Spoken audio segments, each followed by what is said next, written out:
સુરેન્દ્રનગરના દુધરેજ પુલનું રામ ભરોસે કામ થઈ રહ્યું છે તેવા પૂર્વ ધારાસભ્ય નવસા સોલંકીએ પુલની મુલાકાત લઈ આક્ષેપ કર્યા છે।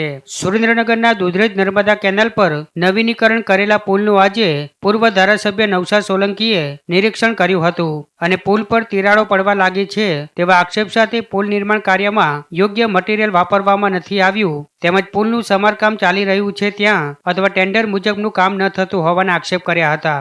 સાથે જ ભાજપ સરકારમાં બનતા પુલો 15 વર્ષમાં જ તૂટી રહ્યા છે, કોન્ટ્રાક્ટરો દ્વારા ભ્રષ્ટાચાર કરવામાં આવી રહ્યા છે તેવા પણ આક્ષેપ કર્યા હતા। આમ 6 મહિનાથી પુલ બંધ હાલતમાં છે ત્યારે નિર્માણ કામ સામે પૂર્વ ધારાસભ્ય નવસા સોલંકીએ સવાલો ઉઠાવ્યા છે। કામની મુલાકાત લેતા આ સમગ્ર બ્રિજનું કામ રામ ભરોસે ચાલી રહ્યું છે। સંપૂર્ણ રીતે કોઈ ટેકનિકલ સ્પેસિફિકેશન પ્રમાણે કામ થતું નથી। અહીં અત્યારે મેં સ્થળ ઉપર આવીને પ્લાન્ટની પણ મુલાકાત લીધી।